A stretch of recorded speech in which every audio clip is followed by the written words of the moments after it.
happening, y'all? So, one thing I don't like what they did with Taika Waititi is that, Thor Ragnarok was good.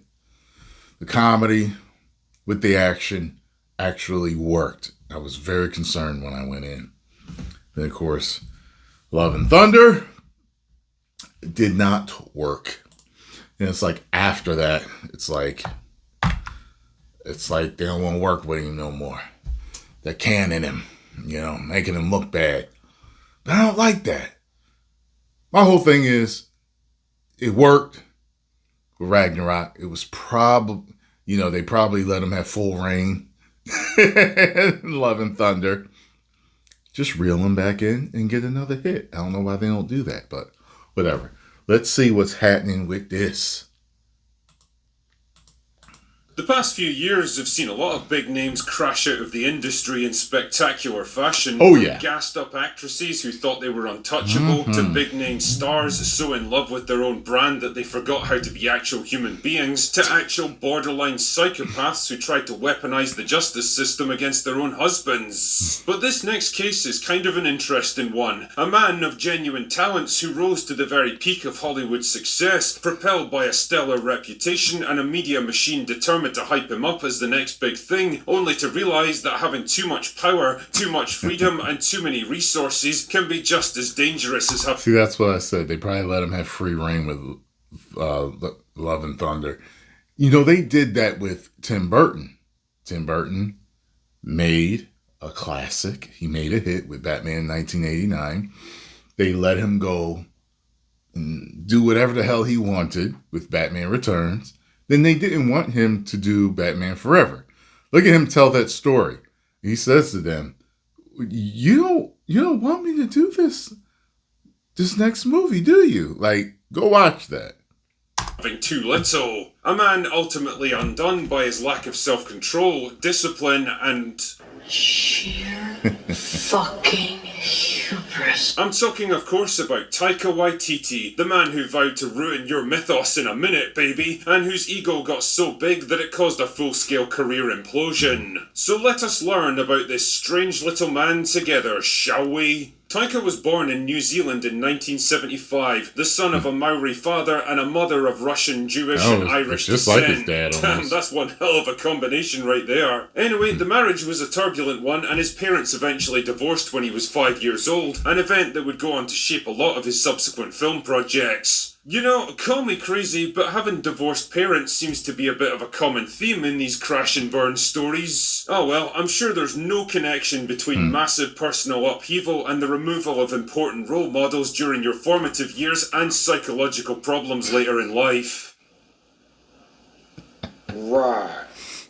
Anyway, Taika soon developed an interest in filmmaking and began entering into film festivals and competitions, where his short film 2 Cars, 1 Night bagged him an Academy Award nomination in 2005. But his real passion lay with comedy, and by 2007 he released his... Sure, he got that 2 Cars, 1 Night from something.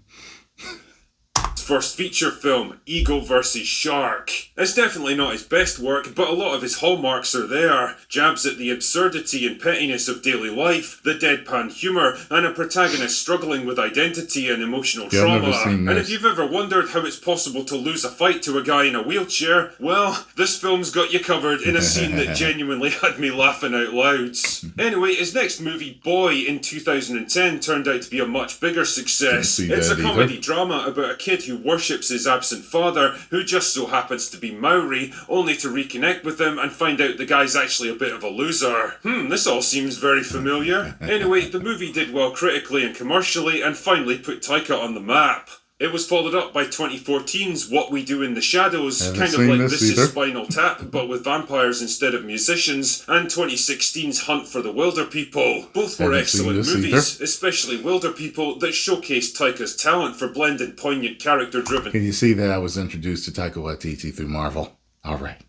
Drama with absurdist humour and inventive direction to create something truly unique. He was clearly a talented guy who offered something a bit different from the usual generic Hollywood slop. And on the subject of generic Hollywood slop, this is where Marvel Studios enters into our tale, dear viewer. See, by this point the MCU had become a pop culture juggernaut, rampaging through the summer box office every single year, but the one character they just couldn't crack was Thor. The two previous movies had been too serious and stodgy, and ultimately they failed to connect with audiences. Yeah, I like the first one, and I just don't remember the second one. I know I've seen it twice, because I saw it once in the theater, and I saw it once with Scarlo to put her on the map. You make sure she was all caught up, you know what I mean? But yeah. What they really needed was someone who could bring a different edge to the character I and liked make him him in fun Avengers. for a change, and Taika turned out to be just the man for the job. Thor Ragnarok was a breath of fresh air after the gloomy pretentiousness of Dark Worlds. It was bright and colourful and vibrant, and it never took itself too seriously. Yeah, it did inflict Tessa Thompson's Valkyrie on the world. Yeah.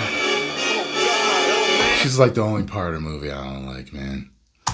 Fuck off, Tessa Thompson, and take that shit-eating smirk with you. But I guess I can forgive it for that. Grudgingly. Anyway, it would go on to be a massive critical and commercial success, reinvigorating the character of Thor, and more importantly, propelling Taika's name to the top of Hollywood's. Also, I remember someone pointing out the fact that the God of Thunder was kept in check by a taser that electrocuted him. Yeah. And I didn't even think about that. And when they pointed it out, I was like, God, that's so simple. Why? It's like the God of Fire being kept in check through flames. Huh?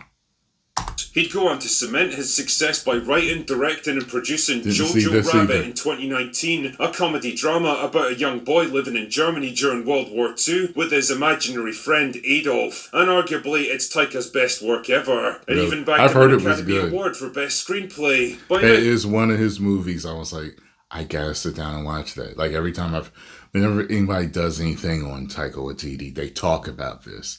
I gotta check that out. Taika was at the peak of his success with a string of critical and commercial hits to his name, awards and recognition everywhere, and he was being lauded as the next big director in Hollywood. He just couldn't seem to go wrong, and well, all the success was starting to go to his head. An infamous tweet from August 2019 where he flippantly dismissed fan criticisms that he didn't take Thor and the mythos around the character seriously attracted a lot of negative attention and began to paint him as a bit of an egomaniac, didn't in know love he with his did own that. reputation and convinced that he just couldn't fail. You don't Which tell is the ironic in fans that. retrospect because, well, he was about to. Big time. Marvel were keen to repeat the success of Thor Ragnarok, and so when it was time to do a fourth movie, the logical choice was to bring Taika back and let him work his magic again. This time though, he wouldn't just be directing it, he'd be writing the screenplay as well. All the checks and balances that had kept him somewhat under control with Ragnarok were gone now. This time Taika had total creative control over Love and Thunder, and guess what happens? It was a fucking disaster. Thor Love and Thunder is exactly what happens when unbridled creativity gets unleashed with hundreds of millions of dollars to spend and not an ounce of discipline, restraint or self-control to rein it in. By all accounts, Taika himself was like a kid in a candy store during the shoot, coming up with ideas and whole new scenes on the fly, unable to focus on anything. Entire sets were built and struck without ever being used. Whole scenes were filmed that never made it into the final cut. Actors were encouraged to improvise and ad-lib, resulting in scenes that dragged on forever and had to be butchered in editing. The end result was an unfocused, meandering, oversaturated mess of a film that somehow brought out all of Taika's worst tendencies as a filmmaker. Every dramatic scene was undercut with goofy jokes that were more annoying than funny. The emotional tone swung wildly in every direction. Not a single moment was ever allowed to breathe and settle in, and it wasn't lost on people that Taika wrote a pretty substantial role for himself in this one, playing Korg, who now seemed to be in every fucking scene, always cracking shit jokes and always trying to steal the limelight. Even the actors were getting pissed off with him. Chris Hemsworth famously described the movie as feeling like it was made by a 7-year-old and vowed to never work with any mad genius directors again. I wonder who we could be referencing there. Love and Thunder got absolutely savaged by fans and critics and disappointed at the box office, costing way more than Ragnarok but making $100 million less. Yeah, it still turned a profit, but Marvel weren't Oh, exactly okay. breaking out the champagne this time around. The No. damage to their brand was substantial, coming at a time when the MCU was already starting to falter. Love and Thunder seemed like it should have been a slam dunk that could give them a much needed boost, but instead it had become one of their biggest embarrassments. It didn't help that even Taika himself decided to shit on the film, mocking the special effects alongside nobody's favourite actress. Is that a little real? In that particular shot, no, actually. Yeah, that's right, Taika, because the visuals are definitely the thing holding this one back. Why are him and Tessa Thompson spending so much time together Because they're doing it. Alright, that's why. Instead of making him look like a good sport who could laugh at his own mistakes, he came across as an arrogant dickhead, disinterested in the quality of his own movies, and willing to throw other people under the bus instead of taking responsibility. I mean, if anyone deserves sympathy in all of this, it's the animators who usually have to meet impossible deadlines and constantly change what they produce to keep up with fickle studios and directors. Overnight, Taika's reputation was absolutely shredded, going from a talented and likeable director who could marry comedy and drama and make it look easy. So that's all I was saying. Just bring him back. Well, you guys write it. Let him direct. It'll probably be fine. To a goofy clown who lacked the discipline and maturity to be trusted with big projects. Stung by the first real failure of his career, Taika retreated to his comfort zone of low-budget comedies and tried to bounce back the following year with Next Goal Wins. It didn't work. The movie got weak reviews and flopped at the box office. Taika Waititi was officially in director's jail. So what the hell is he up to now? Well, it was reported a few months ago in the Hollywood press that he was working on a Judge Dredd movie, which was kind of misleading because nothing's actually in active development with this one. All he really has are the film rights, which he's trying to shop around the industry to get a movie deal off the ground. And funnily enough, nobody seems to be interested in it, because I literally can't think of any director less suited to Judge Dredd than Taika fucking Waititi. Are we ever going to see him in charge of a big budget blockbuster again? I don't know. I mean, his TV show Time Bandits seemed to get okay reviews, so he's still working at least, but I can't see him reaching the A-list again anytime soon. He really is a perfect example of what happens when a man gets promoted beyond his abilities and all his weaknesses as a filmmaker get exposed for the world to see, when creativity isn't balanced out by self-control, and ultimately when a career gets completely undone by... fucking hubris. Anyway, that's all I've got for today. Go away now. Good job, Drinker. I think he could actually make a comeback. I think he could make a comeback. Like I said, just reel it in. That's all. I mean, look, there's a lot of great directors out there that have made more than one flop that are still directing and have come back and made great movies and stuff. You know what I mean? Like, I don't think you should throw out the baby with the bathwater with him. You know what I mean? I think he got something in the tank left. But that's just my personal view.